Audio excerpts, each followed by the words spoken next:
लग्नात द्वादश भावों में सूर्य ग्रह के होने का फल।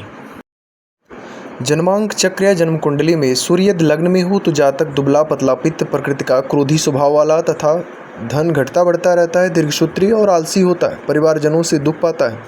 सूर्य वहीं दूसरे भाव में हो तो जातक की भाग्य वृद्धि करता है, सवारी पशुओं का सुख मिलता है, धन सत्कार्य में लगता है, परिवार और कुटुंबीजन के कारण मन दुखी रहता है, सफलता के मार्ग में बाधा पड़ती है, राजदंड का भय होता है। सूर्य तीसरे घर में हो तो जातक राजा द्वारा सम्मान प्राप्त करता है, अपने पराक्रम व प्रभाव प्रताप से शत्रुओं को जीतता है, पर सगे भाई बहनों द्वारा उसे कष्ट प्राप्त होता रहता है।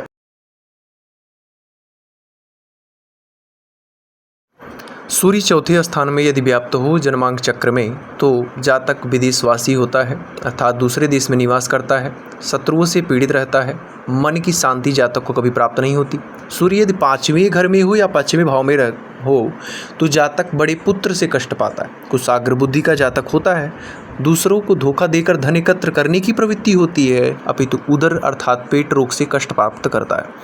सूर्य छठा स्थान में हो तो जातक शत्रु संहारक होता है, अच्छे मित्र वाला होता है, राज्य सम्मान युक्त होता है, मातृपक्ष अर्थात ननिहाल पक्ष से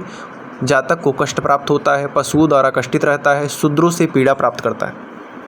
जन्मांक चक्र में सूर्य यदि सातवें घर में हो तो जातक स्त्री के लिए चिंतित होता है और शरीर में पीड़ा रहती है, व्यापार द्वारा लाभ कम होता है, द्वेष भाव की प्रधानता रहती है, अपनी स्त्री से पराजित होता है। सूर्य आठवें घर में होने से परिश्रमी होता है जातक, विषय वासनाओं में लिप्त रहता है, नशीली चीज़ों के सेवन में रुचि रखता है, धन मूर्खतावश या चोरों द्वारा नष्ट होता है, गुप्तेंद्रिय रोग का रोगी होता है, दृष्टिहीन होता है या नेत्र से कष्टित होता है। सूर्य नवें भाव में होने से जातक भाइयों से पीड़ा प्राप्त करता है, धर्म व पूजा का पाठ का आडंबर करता है, अपनी ही दुर्बलता के कारण उसे चिंतित होना पड़ता है, धन पुत्र से युक्त होता है।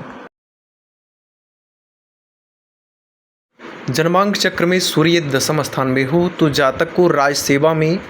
सफलता प्रदान कराता है, स्वजनों को दुख और बाहर वालों को ऐसा जातक सुख देता है और सदैव शोकाकुल रहता है। सूर्य ग्रह यदि एकादश स्थान में हो तो जातक को धनवान बनाता है और अनेक प्रकार की संपत्ति का अधिकारी होता है, राजा का मित्र और शत्रु का संहारक होता है।